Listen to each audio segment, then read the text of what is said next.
down there. Awesome. So this week, we're really going to be focusing on vicarious trauma, vicarious resilience. It's one of Be Strong Family's most popular workshops. People sign up for this one regularly. Tiffany and I are in the midst of training it right now and having such a great time. I'm Robyn Harvey. I'm the Director of Training and Technical Assistance for Be Strong.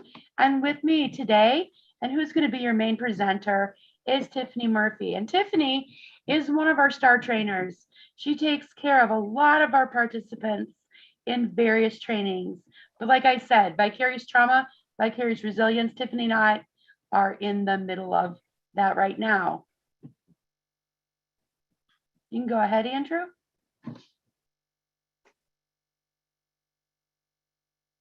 So how are we going to engage today? If you are not talking, please put your device on mute. When you're ready to comment, just simply raise your hand and we'll unmute you, and then you can unmute your own device. Please be patient with us. We're going to get to as many participants as possible. Feel free to type your comments in the chat, but make sure it's going out to everyone, the panelists and attendees. As always with Be Strong Families, we have agreements. Speak from your own experience. This webinar today is not about your sister, cousin, uncle, auntie, mom, dad. It's about you. So you want to make sure that we use I statements. The golden rule: treat people the way you want to be treated, and give yourself some grace, cut yourself some slack. Full presence, please, no multitasking. So if you're on your lunch hour, step away from your desk, get over to the side, get comfortable for this 30 minutes in this on this webinar. And sometimes these conversations can get a little bit heavy. So if you need a minute, by all means, take a minute. We're right here with you.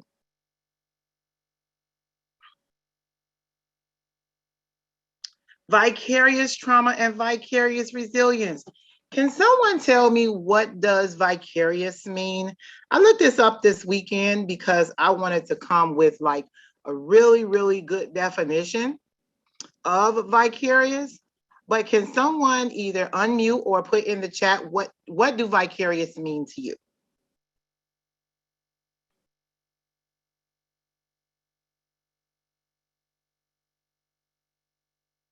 I see Tarcisio say vicarious means indirect.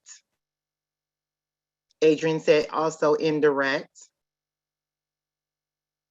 Secondhand, living through someone else. Feel free to, Andrew said, feel free to type your answers in the chat. Thank you, Andrew. Trauma, you are witnessing but not experiencing yourself. Yes, all of these are good. And so the definition that I looked up, I thought about it and I was like, wow, if you're going on an adventure, and as Robyn said just a little while ago, I went to Puerto Rico. And so thinking about vicarious, you taking on somebody else's whatever they're going through. So Robyn felt like she was in Puerto Rico through my pictures. So that was vicarious. Hey, Miranda. That was vicarious, right? So next question, Andrew. So what do you think vicarious trauma is? This is where we're going to get a little deep. And Amber said, expressing something through someone else. Yes, all of those are what vicarious mean. But what do we think vicarious trauma means? And feel free to raise your hand and we can unmute you as well.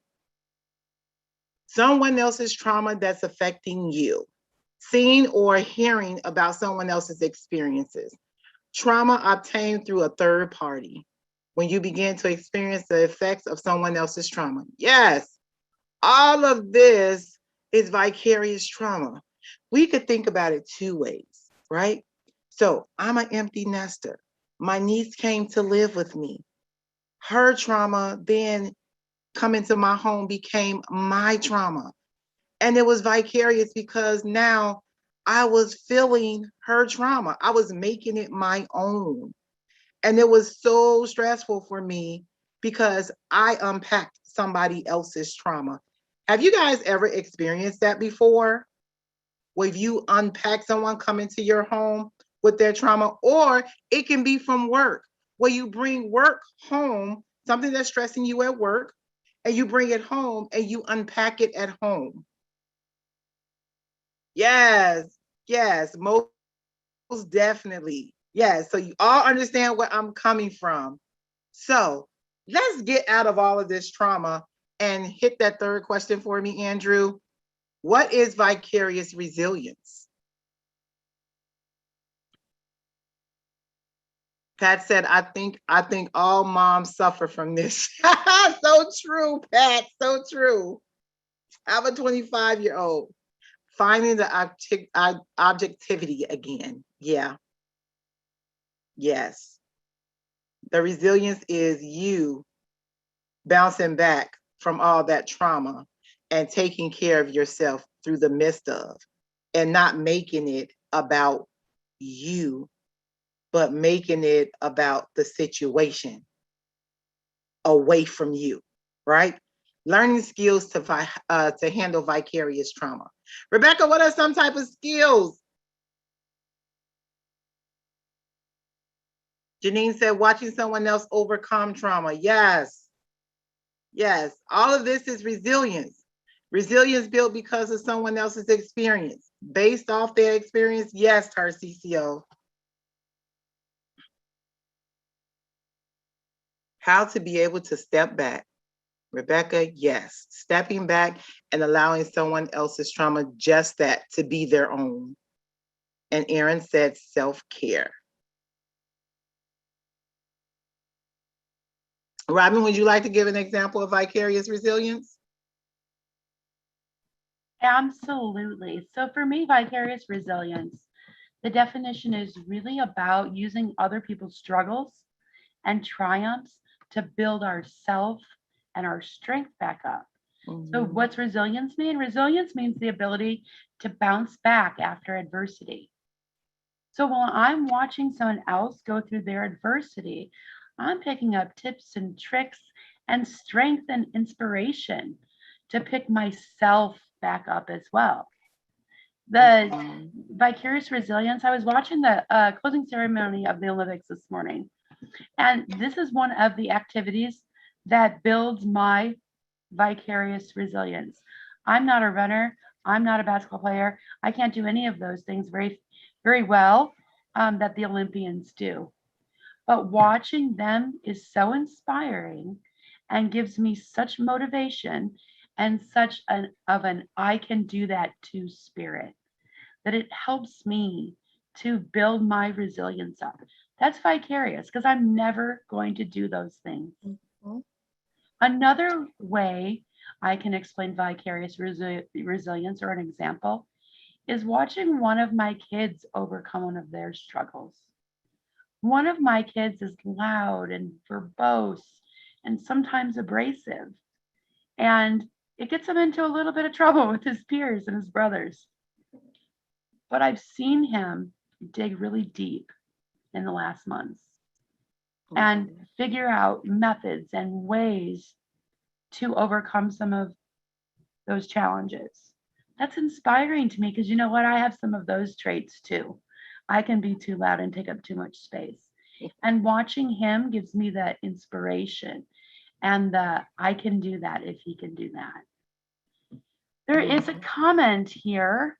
There's a couple comments. So Michaela Fox said, easier said than done. Absolutely, Michaela. Mm-hmm. No one is going to say any of this is easy. Pat Fox says, experience from past trauma. Adrian offered up boundaries. Adrian, if you want to type a little bit more about that, or raise your hand and we can take you off mute.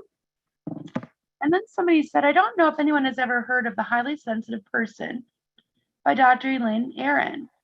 But she talks about how those who are highly sensitive people struggle with vicarious trauma a lot more than a typical person.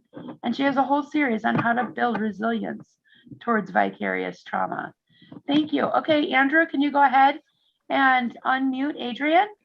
And she can talk a little bit about what boundaries means. Hi, everybody.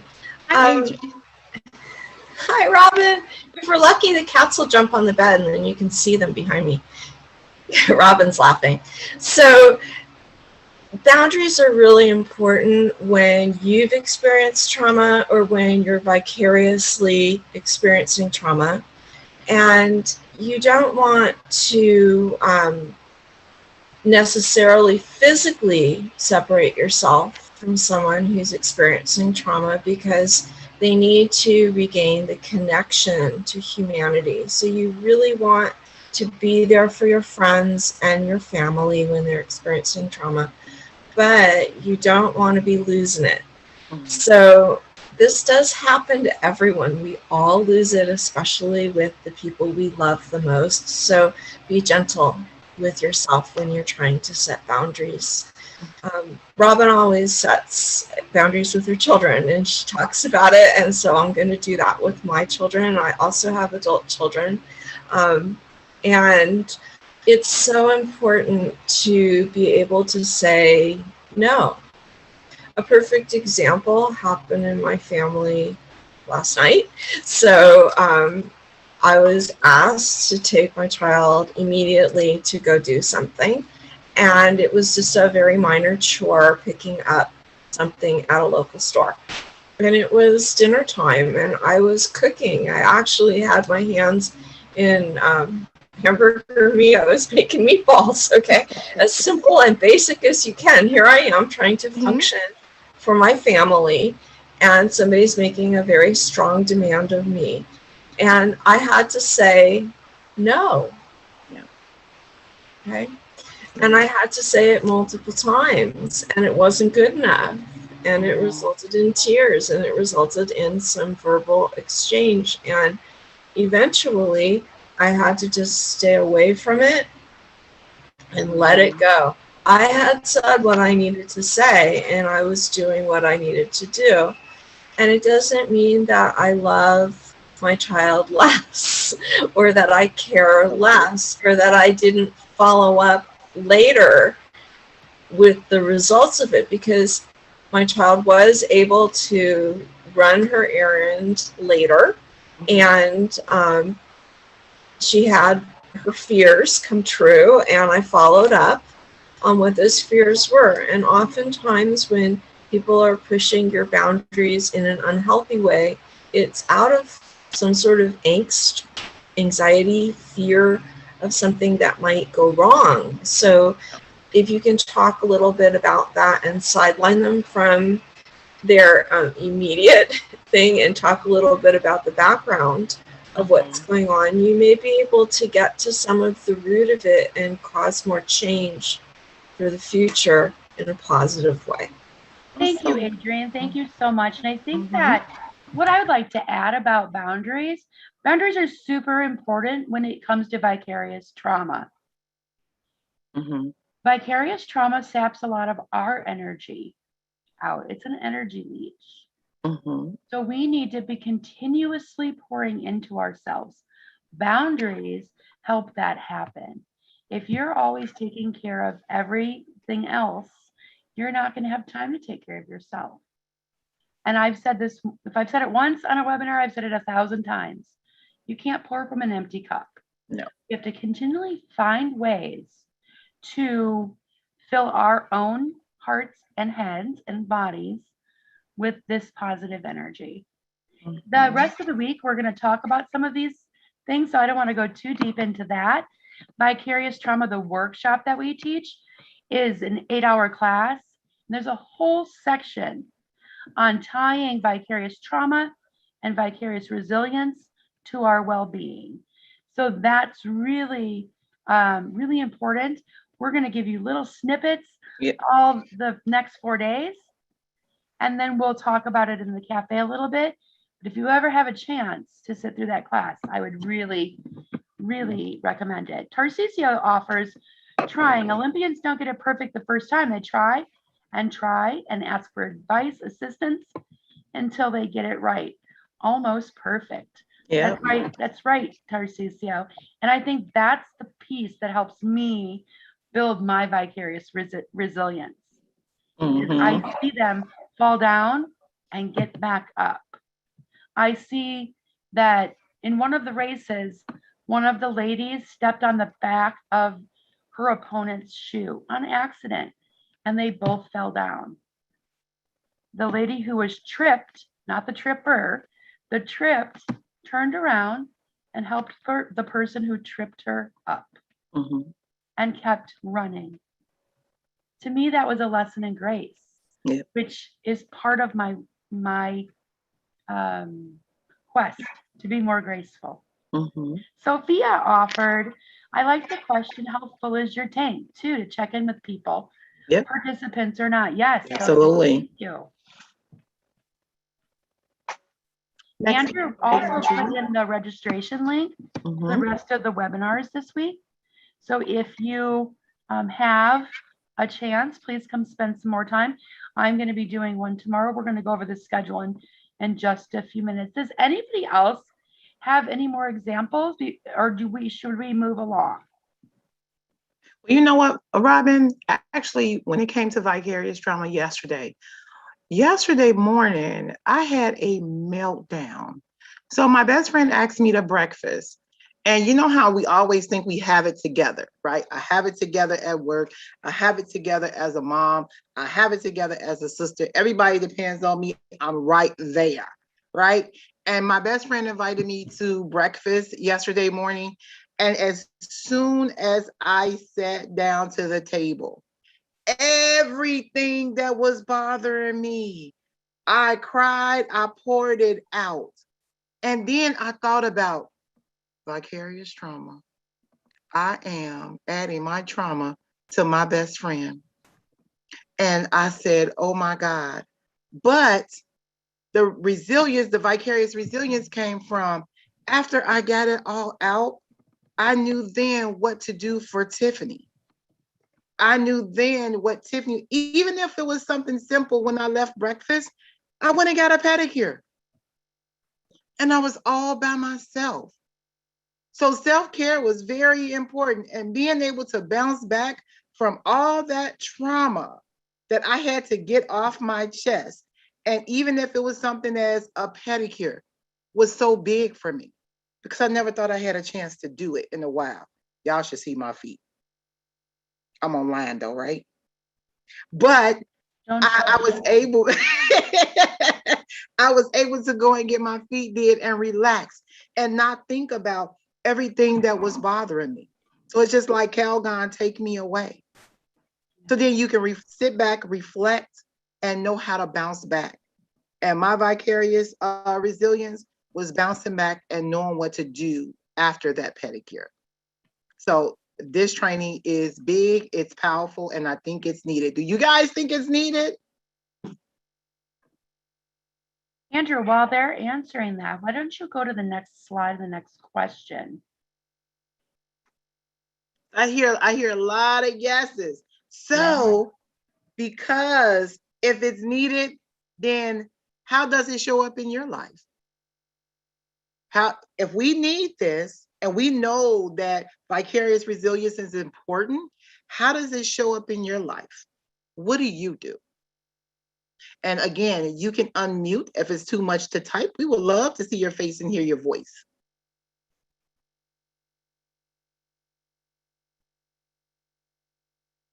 And Leonard said, desperately. Aaron said, I think it's incredibly important, especially in fields that deal with trauma on a daily. Rachel said, it shows up as numbing. Yeah. Michaela said, it shows up as feeling burnt out. Numbing emotions, listening to your body, how to agree with going numb. I hear a lot of this numbness, right? Because we make ourselves numb to keep moving.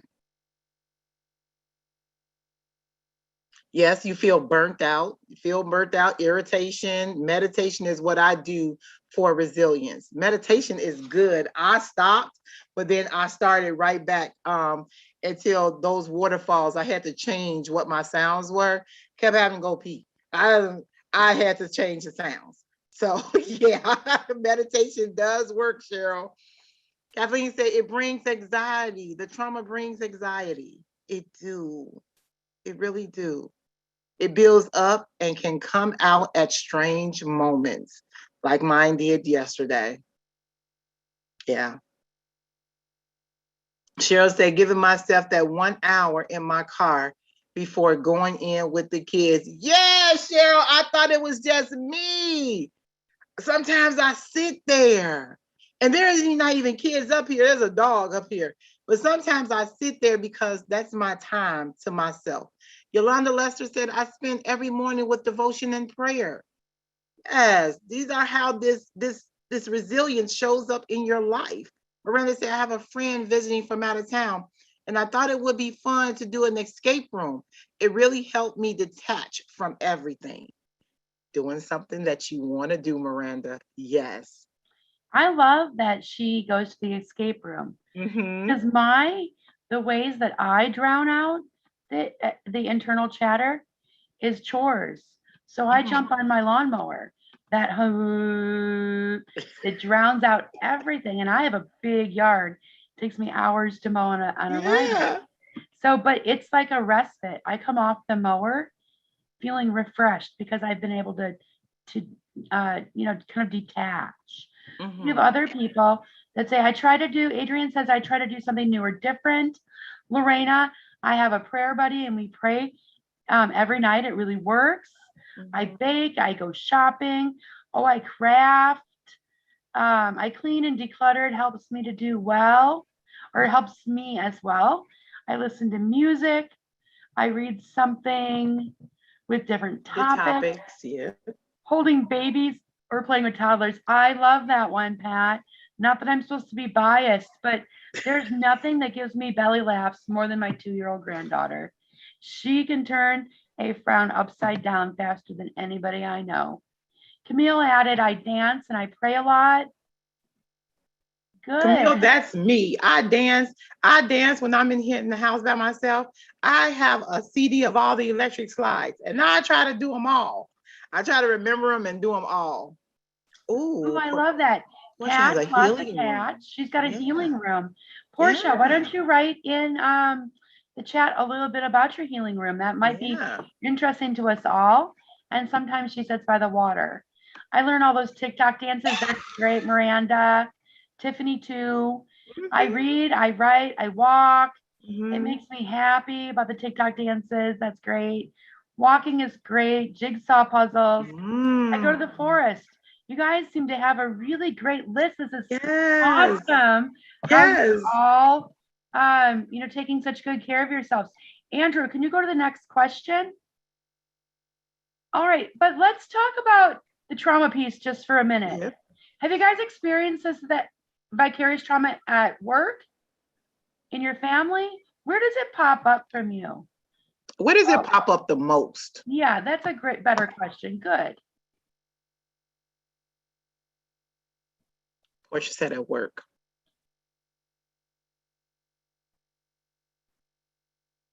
At work? Yeah, I see a lot of quite a bit of at work.